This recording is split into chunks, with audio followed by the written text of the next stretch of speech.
ये question JEE means 2024 में आया और ये एक स्ट्रेट लाइन का क्वेश्चन है। तो सवाल इस प्रकार है कि एक line passing through the point 9, 0 makes an angle of 30 degree with the positive direction of X axis. If this line is rotated about A through an angle of 15 degree in the clockwise direction then its equation in the new position is. एक बिंदु ए है 9, 0 उससे होकर जाती हुई एक रेखा जो है एक्स अक्ष की धनात्मक दिशा से 30 डिग्री का कोण बनाती है। यदि इस रेखा को घड़ी की दिशा में 15 डिग्री के कोण तक ए के सापेक्ष घुमाया जाता है तो नई दिशा में इसका समीकरण क्या है। तो पहले हमसे कह रहा है एक लाइन है जो कि पॉइंट 9, 0 से पास होती है। तो हम एक फिगर बनाते हैं एक्स एक्सिस का, क्योंकि 9, 0 जो है एक्स एक्सिस पे आएगा तो यहाँ पे आ जाएगा 9, 0। एक लाइन है जो कि 30 डिग्री का एंगल बना के जा रही थी। अब कह रहा है अगर इस लाइन को रोटेट करें क्लॉकवाइज डायरेक्शन में, अगर ये लाइन है इस लाइन को अगर हम क्लॉकवाइज रोटेट करें ऐसे रोटेट होगा और उसको 15 डिग्री रोटेट कर रहे हैं। अगर 15 डिग्री रोटेट करेंगे तो रेखा कुछ इस प्रकार की हो जाएगी, इस तरह की। ठीक है, तो नया जो एंगल बनेगा वो 15 डिग्री हो जाएगा क्योंकि हमको इस तरफ से 15 डिग्री घुमा दिया गया। तो इस रेखा को 15 डिग्री इधर घुमाएंगे तो ये रेखा यहाँ आ जाएगी। तो जो एंगल बनेगा आपकी बार थीटा बराबर वो आ जाएगा 15 डिग्री।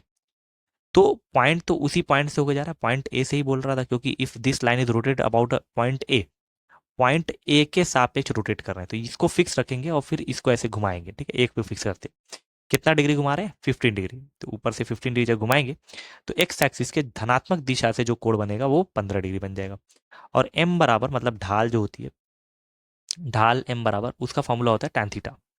और टैन थीटा इस केस में नए वाले लाइन में टैन 15 आ जाएगा। तो पहले टैन 15 ज्ञात करना पड़ेगा तो हमको ढाल मिल जाएगी। फिर एक बिंदु और एक ढाल से हम जो है रेखा का समीकरण ज्ञात कर सकते हैं। तो सबसे पहले एम बराबर टैन 15 ज्ञात करते हैं। तो ये एक त्रिकोणमिति का सवाल है। टैन 15 का मतलब होता है टैन 45 - 30, ऐसे हम लोग करके निकाल सकते हैं। ये फॉर्मूला बन गया tan A minus tan B का। तो फॉर्मूला होता है tan A minus tan B upon 1 + tan A into tan B, ये मेन फॉर्मूला है। अब वैल्यू रखते हैं। टैन 45 का मान 1 होता है और टैन 30 का मान होता है 1/√3, 1 + 1 इंटू 1/√3। ठीक है, ऊपर एलसीएम लेते हैं तो √3 - 1/√3, नीचे आ जाएगा √3 + 1/√3। √3 से कट जाएगा तो ये एम आ जाएगा। तो एम बराबर हो जाएगा √3 - 1 अपॉन √3 + 1।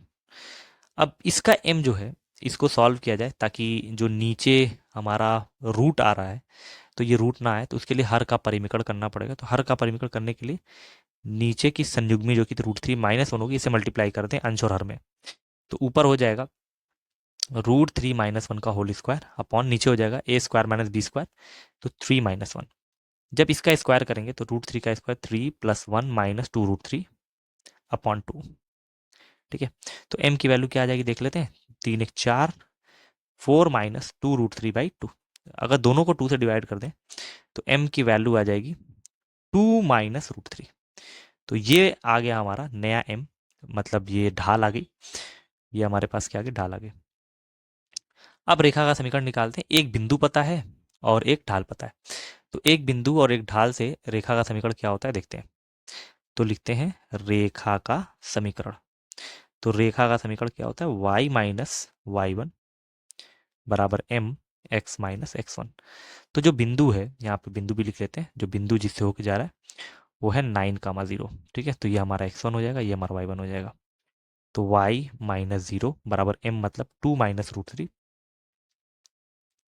फिर x - 9। ठीक है, तो हम क्या करते हैं, ये y हो जाएगा, इसको नीचे डिवाइड कर देते हैं। 2 - √3 बराबर x - 9। ठीक है, अगर हम माइनस से मल्टीप्लाई कर दे दोनों में तो ये हो जाएगा y अपॉन नीचे माइनस से मल्टीप्लाई कर दें √3 - 2 हो जाएगा बराबर ये -x ये +9, x को भी इधर ला देते हैं तो हमारा समीकरण बन जाएगा y अपॉन √3 - 2 प्लस x बराबर 9।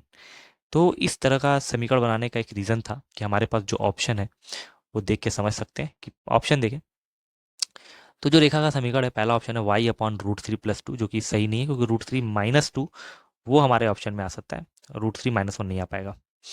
तो इसमें ऑप्शन नंबर कौन सा सही है, वाई अपॉन, हमारा आंसर आया था वाई अपॉन √3 - 2 प्लस एक्स बराबर 9। तो y के नीचे √3 माइनस करके लाना था, तो इसलिए हम लोग यहाँ पे डिवाइड भी कर दिए और वैल्यू निकाल दिए। तो y upon √3 - 2 plus X equal to 9, तो ऑप्शन नंबर डी करेक्ट है। और ये हमारे रेखा का क्या हो गया, ये हमारे रेखा का समीकरण हो गया। तो ऑप्शन नंबर कौन सा करेक्ट हो गया, ऑप्शन नंबर डी हमारे लिए करेक्ट हो गया। ये हमारा फाइनल आंसर हो गया।